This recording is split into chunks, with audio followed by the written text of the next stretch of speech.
Empezamos el repaso de la literatura medieval que nos ha quedado para esta semana de noviembre, que fue entre el 16 y el 20.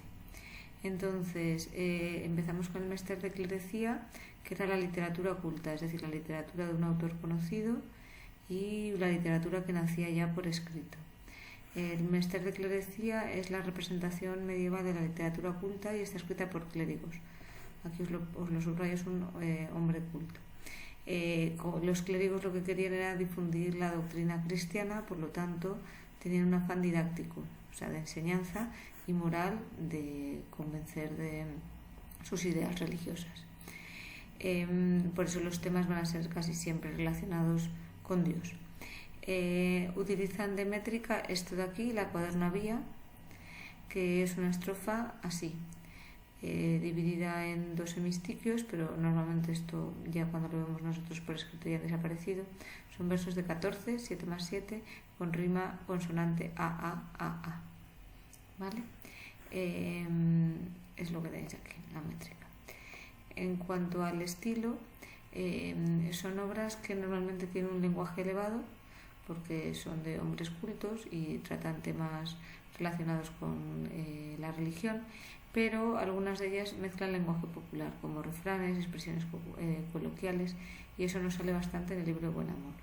Hemos hablado de un autor que es Berceo y una obra que es Los milagros de Nuestra Señora, que son 25 relatos escritos en cuaderna vía, en los que se hablan de milagros de la Virgen. Como veis, es prosa narrativa, pero con afán didáctico. Para mí el más importante de este Mester de Clerecía es este autor, el arcipreste de Hita, que se llamó Juan Ruiz. La obra más importante que tiene y por la que es más conocido está aquí, el libro de Buen Amor. El libro de Buen Amor trata sobre el loco amor, es decir, el amor carnal, el amor sexual y el amor divino, el amor a Dios. Es un libro ambiguo, porque aunque parece que advierte de la importancia del amor a Dios y nos previene en contra del amor sexual y del amor carnal, está todo el libro hablando sobre cómo conseguir este amor carnal. De aquí la ambigüedad. Es un libro, aquí más arriba viene, usa un tono satírico, jocoso y da una visión realista del mundo. Es un libro cuya estructura es un poco deslavazada, es decir, no tiene un único argumento, sino que va mezclando diferentes tipos de texto. Entonces, por ejemplo, hay una parte que es la batalla de la batalla de Don Carnal y Doña Cuaresma, que son dos figuras alegóricas. Don Carnal es el placer, el deseo, y Doña Cuaresma es la religión y la contención. Luego hay una parte de cuentos y fábulas, otra de disquisiciones, es decir, como paréntesis didácticos, morales, y luego también hay partes líricas, poesías. Por ejemplo, aparecen poesías religiosas, pero también aparecen poesías de las serranas, que son las que os conté, que eran poesías dedicadas a mujeres que ayudaban a pasar los caminos, en las que siempre se hablaban de encuentros sexuales con estas mujeres. Como es del Mester de Clerecía, el libro Buen Amor está escrito en cuaderna vía. Entonces, lo más importante del libro es esta ambigüedad, hablar del amor humano y del amor divino, advertir en contra del amor humano, pero diciéndote todo el rato cómo conseguirlo y cómo disfrutar de él, y al final diciéndote que lo importante es el amor divino. Ya pasamos a la prosa, es decir, dejamos la poesía, y en prosa el texto más importante lo habéis leído, es el Conde Lucanor, y aquí lo tenéis. El autor es don Juan Manuel y la obra es el Conde Lucanor. Y es una colección de 50 cuentos en los que vosotros ya lo sabéis, hay un personaje que es el conde, le pide consejo a su ayo, que es Patronio, y le da consejos en vez de directamente a través de cuentos, fábulas.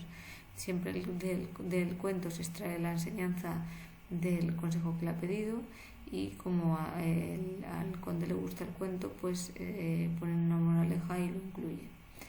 Entonces todos los cuentos tienen la misma estructura: la exposición del problema por el conde, la ilustración narrativa por parte de Patronio, es decir, el cuento que ilustra el consejo, luego el desenlace del que se extrae de que se extrae el problema, y después la generalización, que es una moraleja que se incluye en el cuento. Es importante que señaléis que en estos textos del conde Lucanor hay dos narradores, porque está el narrador del marco, que introduce a los personajes de Patronio y del conde, y después Patronio es el narrador interno de esa obra que cuenta, de ese cuento que cuenta, ¿vale? Después del teatro medieval solo os dije que tenéis que conocer esta obra, la representación de los Reyes Magos, o el auto de los Reyes Magos, que es una obra muy pobre y muy sencilla. Textos hemos leído del libro de Buen Amor. Entonces hemos leído a partir de la página 175 este primer texto en el que en el libro de Buen Amor se nos habla de cómo es necesario conseguir los favores de una alcahueta para conseguir que la enamorada caiga rendida ante el enamorado.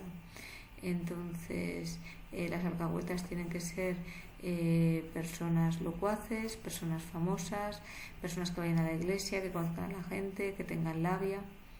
Y bueno, este texto lo leímos en clase y lo comentamos. Vimos importante que estaba escrito en cuadernavía. O sea que fijaos que aun siendo una poesía, es una poesía narrativa, y al ser cuadernavía es una esclerecía, por lo tanto literatura oculta. Después este también es del libro de Buen Amor, y trata de cómo tiene que tratar un hombre a una mujer. Y entonces dice que las mujeres pues nos gusta mucho que nos digan lo bien que hacemos las cosas, aunque no las hagamos tan bien. Dice que también hay que saber manejar instrumentos porque a las mujeres les gustan. Después que hay que tenerlas siempre en movimiento porque a las mujeres les gusta estar en la calle. Luego que dice que aunque la mujer esté despechada y ofendida, si tú la humillas, a la mujer eso le gusta. Después dice que también que aunque se enfade y te diga que no, al final ella te dice que sí. Luego que tienes que ser generoso con ella y regalarle cosas. Y habla también en esta pregunta, en la pregunta B, habla de una corriente antifeminista, porque se habla de la mujer que aquí en la estrofa 3, delante de mujeres quien lo puede entender, su maestría es mala, mucho su mal saber. O sea que las mujeres son malas y que cuando se enfadan solamente quieren hacer el mal. Y ya está, así se habla de la mujer en el libro de Buen Amor. Después leímos también este texto, que este no está pasado al castellano actual, esto es el libro de Buen Amor en el castellano del siglo XIV, y habla de la muerte, porque cuando muere Trotaconventos, que es esta alcahueta que contrata para conseguir los favores de su enamorada, pues él le hace un planto, que es un llanto ante su muerte, y habla de la muerte desde el punto de vista medieval. Entonces dice que la muerte es algo inevitable, dice que es igual para todos, dice al bueno y al malo, al noble y al revés, a todos los igualas y llevas a un precio. O sea que la muerte es igual para todo tipo de gente. Luego la presenta como algo despiadado, no hay en ti mesura, amor ni piedad, sino dolor, tristeza, pena y gran crueldad. Luego dice aquí que es inevitable, no puede fuir hombre de ti, no puede huir un hombre de ti, ni se esconder ni esconderse. Dejas el cuerpo yermo, a gusano se fuesa, el alma que lo puebla lleva hasta la de priesa. Non es el hombre cierto de tu carrera viesa, de falar en ti muerte, espanto me atraviesa. O sea que la muerte además da bastante miedo. Luego este texto lo hicisteis en un comentario de texto, o sea que este no lo hemos leído en clase. Y ya está, hasta aquí el repaso de lo último que quedaba de la literatura medieval.